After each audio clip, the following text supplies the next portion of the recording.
Hello everyone, and welcome to my first ever seasonal anime review! Amazing, right?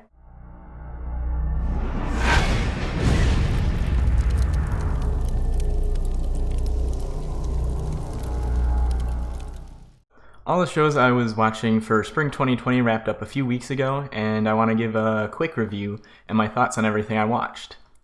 So, spring 2020, it felt like there wasn't a huge selection of good stuff to choose from, but of the few good shows that were airing, they were all pretty much top tier, very solid shows in my opinion. Nothing stood out as amazing god tier show, but the few shows I did watch were pretty damn good. Just as a general note for people that wonder why I didn't watch X big show, I'll try and mention ones that I'm interested in and didn't find time to watch, or big series I haven't started yet. Otherwise, I just don't even attempt shows that I'm fairly certain I won't enjoy, unless they are receiving huge praise from the community or friends recommend them. Then I'll give them an episode or two to see if I will like it. So yeah, if I don't mention a certain show, that's why. And if you want to know about my tastes in general, go watch my first anime video, how I got into anime. Okay, let's start with the shows that were airing during spring that I want to watch eventually, but didn't watch as they were airing. So there are two shows continuing from winter 2020 that I'm interested in watching at some point, but didn't get to. Plunderer and Railgun T. Plunderer just sort of slipped through the cracks for me, as winter was a hectic time for me, and I haven't even started the Index series, and by extension, the Railgun series. As for things that started fresh in spring, we had the second season of the Fruits Basket remake, which I currently have season 1 on hold.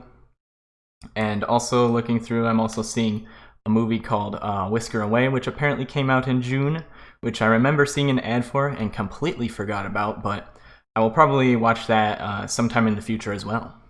Okay, moving on to what I did watch. I finished Kaguya-sama Love is War Season 2, Tower of God, BNA, also called Brand New Animal, Gleipnir, and Sing Yesterday for me. I also started My Next Life as a Villainess, All Routes Lead to Doom, and Tamayomi the Baseball Girls. I originally didn't plan on watching Villainess, but I kept hearing good things about it, so I gave it a shot, and I put it on hold for now. I think I'll enjoy it if I'm in the right mood, but after the first 2 or 3 episodes, I wasn't super into it, so I thought I'd save it for later. And Tamayomi, the Baseball Girls, I was hoping would be Yuri, even though it's not tagged as Yuri, and I watched the first episode or two, and yeah, not really any Yuri, and it was boring, so dropped it. Before we jump into reviewing each anime, I want to mention that I mostly score anime by feel, and my scores for shows I finish are typically pretty high because stuff I would give under a 5, I almost always drop, and I don't score things I don't finish. That's just how I like to do it. And when I say I score by feel, I mean I don't really break things down into an itemized list when I score them and score by like each element. I sort of just mentally keep note of which elements stood out as good or bad. It is also important to me to take into account the type of show it is when I score it. For example, action shows, I expect good animation and prioritize that a bit more over the other elements, but stuff like dramas, romance, comedy, I can excuse lackluster animation and place more importance on storytelling, characters, dialogue, comedy. Also, the conclusion of a series or season is very important to me. How an anime ends can be the difference of 2 or 3 points for me, so let's jump back into the reviews, starting from the bottom and working our way up. First off is Gleipnir. I thought it was a very interesting show. It was mainly a supernatural mystery where certain people have somehow gained supernatural powers, many of which include physically transforming into monsters. Our 2 main protagonists are Shuichi and Claire. Shuichi is a kind and rather meek student and has, for reasons unknown to him, gained the power to transform into a monster resembling a dog-like mascot that is outfitted with a revolver, keen sense of smell, and supernatural strength. With this keen sense of smell, one night, Shuichi smells a fire off in the forest on the mountainside just outside of town and goes to investigate.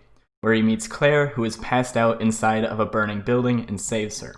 Claire, very confident and logical person, filled with hatred and sadness, and with nothing left to lose, she will not hesitate to take extreme measures to get what she wants, and to protect what she values most.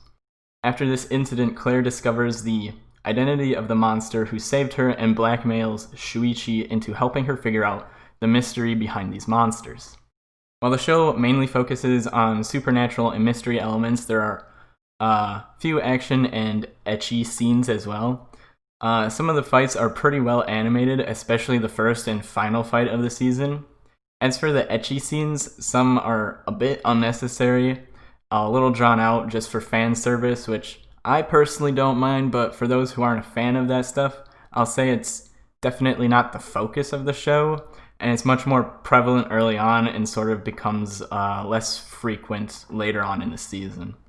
Now, I picked up this show because I had watched the first fight scene on Reddit, but it wasn't the actual fighting or animation in the scene that made me so intrigued to watch this show, but rather the very unique and slightly disturbing discovery Claire and Shuichi make just before fighting.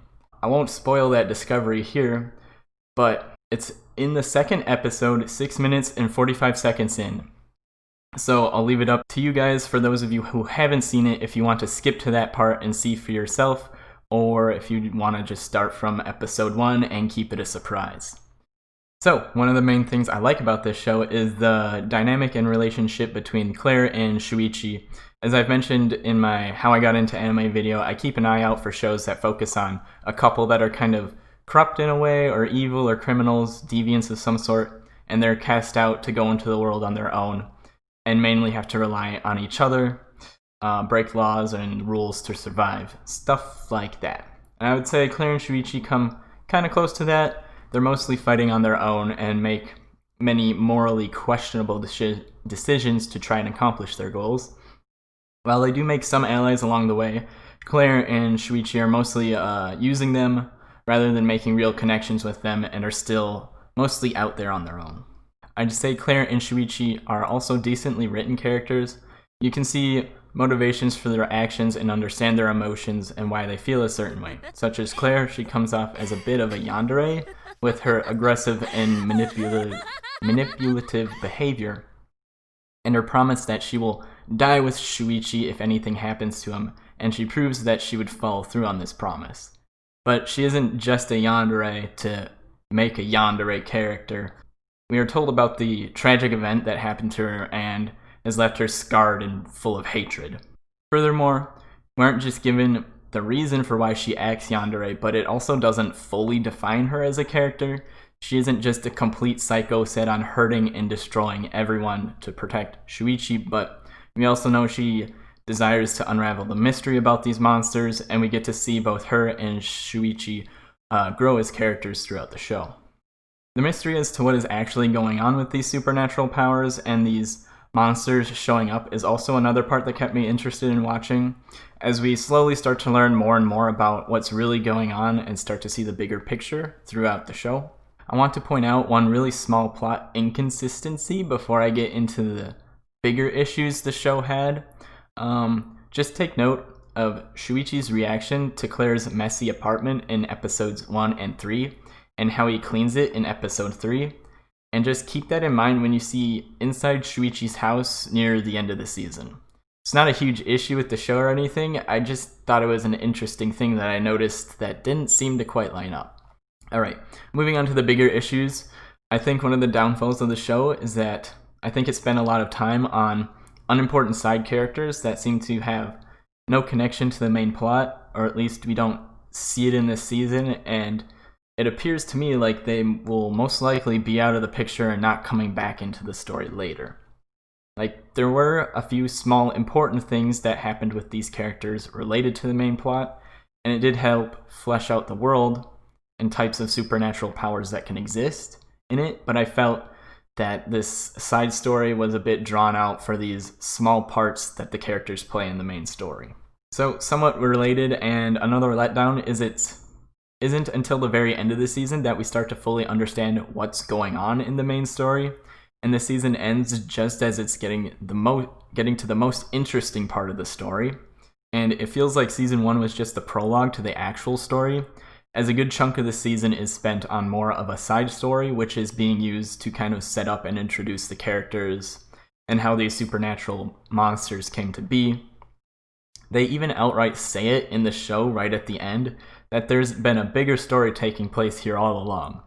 Which also makes me feel like this is one of those shows where it's just to promote the manga, as the show adapted 6 of the currently 8 volumes of the manga, which is unfinished and still publishing, so it would be a long time for season 2 if it were to even get one, because it's hard to tell if it'd get another season based on its popularity.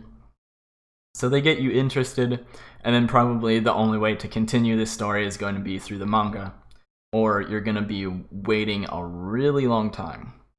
And this is kind of how it goes for a lot of shows, but it feels like this show got us through arc 0, where most shows that leave you hanging get through a couple of the main arcs first, at least. Even though it did end just before it felt like things were about to really pick up and start getting very interesting, it did also feel like a natural stopping point and wrapped up some things while still leaving you wanting more. So I'm not taking away points from how or where it ended, but more so for what I consider wasted time earlier in the show, I guess. Overall, I give it an 8 out of 10. It was enjoyable, entertaining, pretty decent animation for the fight scenes, characters I liked, and the story and mystery kept me interested and wondering what's going to happen next. I definitely recommend it, just be prepared for some weird fucking shit in episode 2, and by that point, you'll know if you want to keep watching or not. Next up is Sing Yesterday for Me, which is a romance slice of life drama, and it is also, this is gonna blow your mind guys, it's not set in a high school, and the youngest main character is around the age of 18, and most of the other characters are done with college. This show follows the lives of Riku, Shinako, Haru, and Rio, something. Riku is a recent college graduate with a passion for photography, but since graduating, has not bothered even trying to seek out a career befitting a college graduate, and is currently content just getting by with his part-time convenience store job. Riku is a pretty mellow guy that often struggles to put his feelings into words, and we often see him helping out his friends. Shinako is a college friend of Riku and graduated at the same time as him and is now working as a high school teacher. She's pretty reserved and is very caught up in the past, which leaves her with a lot of mixed emotions that she struggles to process. Haru should have recently finished high school but was kicked out for working at a bar cafe that serves alcohol, and she was also attending the same high school that Shinako was teaching at. Being kicked out of high school doesn't really bother Haru though, and she's very upbeat and has a positive attitude towards most things, and is also a bit eccentric as she's often seen carrying around her pet crow. I've never seen someone with a pet crow before, so yeah, that was interesting. Royal something is a close family friend of Shinako, and having recently graduated high school is studying to get into, or is already studying at an art school. I forget which, it's not hugely important. And Ryo something sort of lives in the shadow of his older brother, and is still a bit of an angsty teen who easily gets upset and acts pretty dramatically when he does get upset. The show is set a lot more closely to realism than most romance anime, and was honestly a great breath of fresh air for me. I think the English title also eloquently captures the overall theme of the story, as all the characters' romantic feelings for each other all sparked quite far in the past, and they're often shown looking back into the past, aka yesterday. Sometimes they look back reminiscing on good times, and sometimes they look back struggling with unresolved feelings from the past. And they will keep rethinking and replaying these memories from the past, like re-listening to a song to try and figure out how those past events are affecting them in the present. There are a few really great lines that I think will hit really close to home for a lot of people when the characters are talking about their headspace and explaining their feelings and emotions and reasons behind their actions. I also really liked the art style, as it has a sort of rough around the edges feel to it for me, and it's pretty different from most shows I watch. And that may partially be due to the age of the source material, which actually began publishing back in 1997. But I don't think it's a bad thing, and if anything, I think this art style helps enhance the feeling of a more down-to-earth setting, plot, and characters. From the start, the show has a slower feel to it, which I think fits the story perfectly and would give us enough time to get to understand the characters on a deeper level and give a good amount of time for things to play out and develop at a natural pace. However, the last 2 or 3 episodes, things start to happen very fast and the ending felt really rushed. Although I'm pretty sure I know why this happened.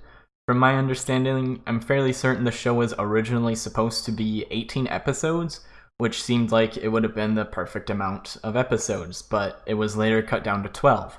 Now, I didn't do a whole lot of digging into this, so now I'm just kind of guessing based on context, but I'm guessing the cut down to 12 episodes was likely done mid-production due to the pandemic, so there were a lot of episodes already finished, and then they were forced to wrap things up very quickly near the end, and had to condense what was originally supposed to happen over 8 to 9 episodes down into 2 or 3 episodes. Overall, I really liked the show. There was a lot of moments that just felt really relatable, whether it was the characters themselves or the situations they face and how they dealt with them. It was just overall good, wholesome story, and Haru was so damn cute. And so I give this show 8 out of 10. I recommend it if you're looking for a romance anime that is not set in high school and a little bit more down to earth. Next up is BNA, which stands for Brand New Animal, which is this fantasy action mystery drama show. This show is set in a world where there are both humans and beastmen, where beastmen have the ability to shapeshift between human form and beast form. There have been conflict between humans and beastmen in this world for thousands of years, and a place called Anima City was recently established as a safe haven for beastmen. The story follows Kagomori Michiru, a human girl who one day was randomly transformed into the beast form of a tanuki. To try and figure out what has happened to her and how she can be changed back, she runs away to Anima City where she meets our other main character, Ogami Shiro, an extremely powerful wolf beastman with an incredible sense of smell. Shiro simply wishes to protect all beastmen and knows that knowledge of Michiru's strange transformation from human to beastman would likely sow chaos and panic among humans and beastmen, resulting in a very dangerous situation for all beastmen. So in order to protect all beastmen, he works together with Michiru to figure out how our brand new animal came to be, and if she will ever be able to return back to her old human self. So, there was so much I liked about this show, it's hard to pick where to start. So I think maybe the best place to start is by looking at the show as a whole, which it reminds me a lot of like a Disney or DreamWorks animation, except it depicts topics intended for 13 plus audience, which is a bit older than most Disney animations. It's difficult for me to pinpoint specifically why it feels so similar to Western animation. It just sort of gives off that vibe to me for some reason. I think a larger part of that is probably due to the wide variety of characters, their design, and personalities. Also, partially the setting of the world and overall plot. So, the story is set in this fictional version of Japan, but it doesn't really feel like it's set in Japan, because Anima City is sort of builds its own world within this Japan where you primarily see the culture of beastmen, and you don't see too much of the traditional Japanese culture that you'd normally see in anime that are set in a normal, modernish version of Japan. Which I think is a smaller reason why it feels so similar to Western animation, but obviously not every single anime has emphasis on showing Japanese culture, but if it had been more prevalent or obvious, it would be more like, yes, this is for sure an anime, because it's like, I see this so often in anime, there's no doubt that this is an anime, and you don't really see it too much anywhere else. As far as the overall plot, it seems like more a generic kind of premise that I could easily see being done in a Disney-style movie. As an example, BNA and Zootopia actually have a lot of similarities, besides both of them being furry bait, of course, but instead of humans versus beastmen, it's predators versus prey. as opposed to other more outlandish premises that you find in anime that you know would never be animated by Disney, or premises that are just found so frequently in anime, isekai, where you know just by the premise, it's probably a pretty safe bet that it's an anime. All of that just to say how it feels so similar to Disney. What am I even doing? Like I mentioned, we meet a wide variety of characters in the show, and I really like their visual designs. Most of the characters' personalities fit a pretty generic stereotype, but even so, they're still brought to life really well and feel like actual beings living in this world. I also enjoyed the main storyline as well as the side stories, and the side stories do a great job of building and giving more depth and immersing you into this world. BNA also includes a lot of real-world issues like human trafficking, political corruption, and the obvious one, discrimination. When looking through some of the other reviews of the show, I see a lot of people saying that they tried to tackle too many of these kinds of topics, so they can't go as in-depth or fully explore each topic. And to me, I don't think you need to go super in-depth on these topics just to include them in the show. I don't think that it was their intention to fully dive into these topics either. And you also want to keep in mind the target audience. This isn't a show meant exclusively for adults. It's also meant to be something younger teens can watch, understand, and appreciate. When keeping that in mind, I think the show does do a decent job at showing these real-world problems in a simpler way that a younger audience can easily understand. And for older viewers, I still think there's more subtle things that you can pick up on and analyze in regards to these issues as they're presented in the show. Other things I liked about the show, the voice acting's good, I like the art style, the overall animation is above average at some parts, it's kind of meh at other parts, and the OST, oh my god, the soundtrack is just fucking amazing. I absolutely love it. Also, Michiru is really cute, and I might have a thing for Tanuki girls. So, overall, I think the best part of this anime is probably the character design, world building, and the OST. The story and many of the characters are a bit cliche, especially the bad guy's evil plot, but while it is cliche, it's still executed well. And the story is wrapped up nicely and has a proper ending, so I give it a 9 out of 10, and I think it's the type of show you can recommend to anyone, even someone that's not into anime. Next up, one of the most talked about shows of the season, and a show that will likely be talked about for a long time to come. Yes, that's right, I'm talking about Tower of Backstabs. Oh, no wait, that doesn't sound right. Was it a Tower of Betrayal? Tower of Revenge? Tower of Deceit? Tower of Evil? Tower of God? Ah, yes, Tower of God. Yes. So, Tower of God. It's something a lot of people have their eyes on and is drawing a ton of attention because it's one of the first manhwa to get an anime adaptation. If you don't know by now, manhwa is just the Korean word for manga or comics. Tower of God is an extremely popular South Korean web manhwa on Webtoon that got an anime adaptation produced by Telecom Animation Film, and is also being licensed by Crunchyroll and is in the first slate of shows being marketed as Crunchyroll Originals. So, with the original manhwa already being so popular, this being one of the first manhwa to be adapted into anime, and it being marketed as one of the first Crunchyroll Originals, this show is garnering massive amounts of attention. So, what's it about? Tower of God is a fantasy action drama centered around the Tower of God, a tower composed of many floors, with each floor having its own test or obstacle to overcome, and supposedly any wish will be granted to those who successfully climb to the top. We follow the journey of Bomb, who chooses to start climbing the tower to search for a girl named Rachel, who had left him in order to climb the tower herself with the goal of being able to see the stars in the sky if she reaches the top. Rachel is very important to Bomb because he used to live all alone in a dark cave, unable to remember anything, when one day Rachel found him and started to take care of him. So she seems to be the only person Bomb has ever met since living in the cave, and this is why he's so determined to follow her and climb the tower to find her. Early on, Bomb makes allies with our other two main characters, Kun and Rock. Kun's reasons for climbing the tower are a bit unclear, but seems to have something to do with having been betrayed in the past and looking to reconcile that. Rock, on the other hand, has a very clear and simple goal in mind. He's just there to hunt powerful prey. And this small, timid boy's sword right here is exactly what he wants. Actually, a lot of people really want Bomb's sword, but not Reijou. Poor Bomb. Probably because it's not actually his sword, but this character's sword. Which explains his trembling legs, holding a sword for the first time and everything.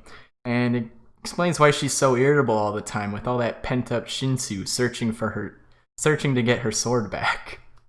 So, probably the strongest part of the show is the world building. We're thrown into a world we and our main character, Bomb, know nothing about, and we're slowly fed little bits of information about this complex world through direct interactions, dialogue, and flashbacks. We're never given too much information at one time, and we're usually left with even more questions as new things are revealed, leaving you never fully satisfied, always searching for more answers. This keeps the show very interesting and engaging, giving you time to consider the possibilities for yourself before revealing the true answer later on. This next point is both one of the show's stronger points and also its biggest weakness. There are so many extremely interesting characters, all with their different unique backstories, personalities, abilities, and desires.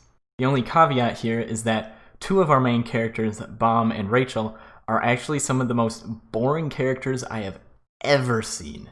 Everyone else around them was amazing and really interesting, but these two, holy shit, is it painful how boring they are.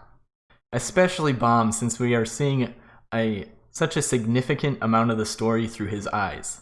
I will give a little bit of a break to Reijou as she becomes pretty interesting right at the end of the season, but up until then we know basically nothing about her, she's just there. Where this really hurts the show is the fact that these two are the entire driving force of the plot for the whole season.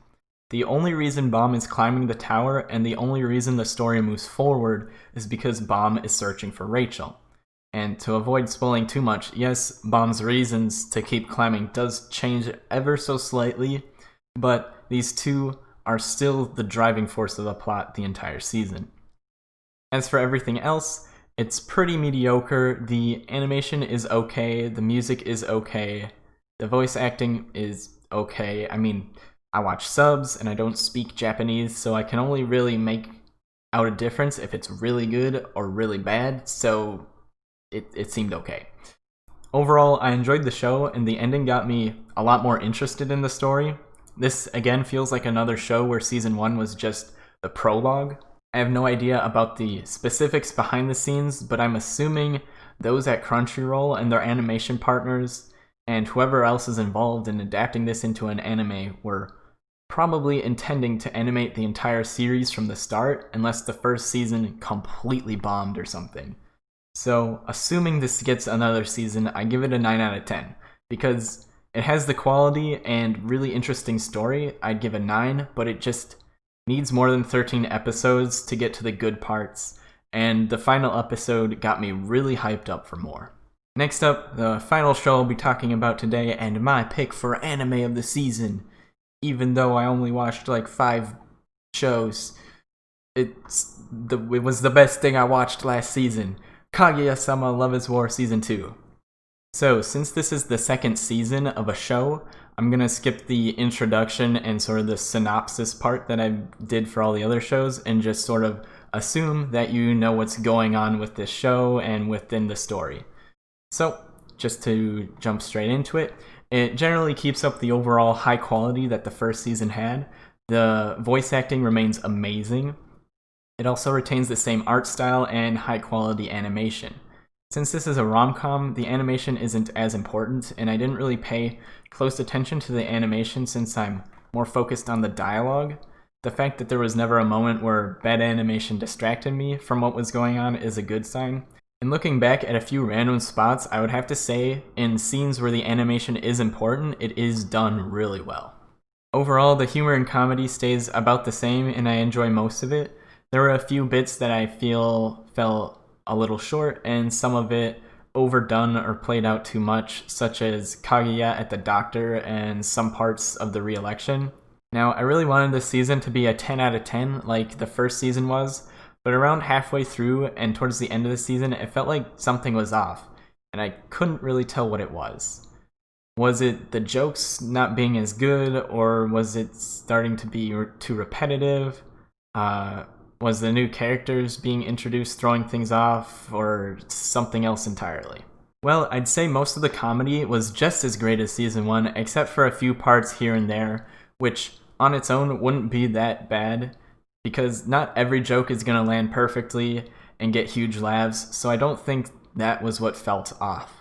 Well, I think you could definitely argue that it does get repetitive, but at the same time, it's expected to be a little bit repetitive in the sense that a lot of scenes or bits revolve around our two main characters creating plots to get the other to confess. That's the main premise of the show and what makes it sort of unique. So I don't think this kind of repetition here, where it's a back and forth between them, is the problem, as they're always trying to come up with new and creative ways to dupe each other. So was it maybe the new main character Ino throwing things off? I think that her being added to the main cast was overall definitely a good thing. She provides a new personality and dynamic to the group, and her introduction and how she becomes a part of the main cast also plays an important part in Ishigami's character development, although it isn't really apparent as she's being introduced into the show, and it isn't until later on that I could see the full picture as to her purpose in the show. So while the show is giving her a proper introduction and integrating her into the main cast, it feels like in the moment that a lot of time is being wasted on a side character. Even when it becomes clear that she would become a part of the main cast, it still took me a while to understand why she's being put into the main cast and what the point of adding her was and what role or purpose she would fill. So I think this is definitely one of the things that made it feel a bit off for me, but that alone would have been fine once I saw the bigger picture. I think the main issue I had with the show, and the main reason that I'm going to give it this season a 9 instead of a 10, is because it feels like there's little to no progress made in Kaguya and Miyuki's relationship. After most episodes, or after each bit/scene is finished, the narrator says if someone wins, loses, or if it's a draw. This usually does accurately portray who won or lost the battle of wits, or who ended up happy or satisfied with the outcome of whatever situation. But no matter who wins or loses, it feels like it always ends up back in the same place, where neither of them made any real progress towards getting the other to confess. Even when something big did happen between the two of them, it seemed to have little or no impact on how they interacted afterwards, as if it had never happened. I think this was where I was getting the feeling of some sort of repetition that felt bad or off. While it's not repetition in the sense of doing the exact same thing over and over, but it's repeating the same start and end points that feel like they aren't moving anywhere. And if we contrast this to Season 1, where Season 1 there was definitely progress in their relationship. Because at the start, Kaguya was just really cold towards pretty much everyone, and definitely cold towards the president. And there was definitely, you could see progress being made from episode 1 to the last episode where they have the fireworks outing and he goes and takes her to see the fireworks. So in Season 1, you can definitely see that progress in their relationship, but at the start of Season 2, it sort of stays in the same spot the entire season, and that just didn't feel too great. Speaking of the fireworks outing from Season 1, that leads into what I want to talk about next, which is the final episode in Season 2 compared to how Season 1 ended. So like I said, the ending of a show or season is important to me, and the final episode of Season 2 just felt so boring to me. So this was also a small reason why I gave the show a 9 instead of a 10. And if it had a better final episode similar to Season 1, that probably would have been enough for me to bump it up to a 10. Like, when I compare the final episodes from Season 1 and Season 2, Season 1 was just amazing. It had this great emotional climax that, resolved in whatever in the final episode of Season 1. And Season 2, the final episode just is like this random game that they're playing, and then it kind of just ends. I don't know. It was weird. Like, season 1 just had this great ending where it was like this emotional climax and all this awesome stuff that came together at the end, and then season 2's ending is just like, yeah, we're just doing this random game and nothing happens. It just ends. I don't know. I think if you've seen both, you'll understand where I'm coming from, and yeah, that's that. I don't know. Moving on. I still love the series overall, and I hope and expect more of it to be adapted because so many people are loving the show. I do think this season felt a bit slower, as it took some time to introduce a new main character and took time to tell Ishigami's backstory and give him some character development, which I think both the new character and telling Ishigami's backstory are great for the series overall, but it feels like a large chunk of the season was used as setup for whatever's to come next, and we got some of the payoff in Ishigami's episode, which was a really great episode, but we're gonna have to wait longer for most of the payoff for this setup of the new character being introduced. So, Kaguya-sama Love is War Season 2, I give a 9 out of 10. I didn't like it as much as Season 1, but I still really like the series, and I look forward to hopefully getting to watch more of it. And that concludes my Spring 2020 review. Gleipnir, 8 out of 10. Sing Yesterday for me, 8 out of 10. BNA, 9 out of 10. Tower of God, 9 out of 10. And Kaguya-sama Love is War Season 2, 9 out of 10. There wasn't a whole lot to choose from last season, but I did enjoy everything I picked up, and considered them all to be above average. So, let me know your guys' thoughts on Spring 2020. What did you guys watch? What did you like? And are you going to give any of the shows I discussed today a shot after learning a bit more about them? Also, I'd really appreciate feedback on the format for this video. I'm a little worried that maybe I went into too much detail and made the video too long. And for anyone thinking, what, you could totally give a more in-depth review of these shows. And I agree, I could, just not what I'm trying to review several different shows in one video. So yeah, please let me know what y'all think, and that's all for today. I hope you all have a good rest of your day or night, and I'll see you guys next time. Peace.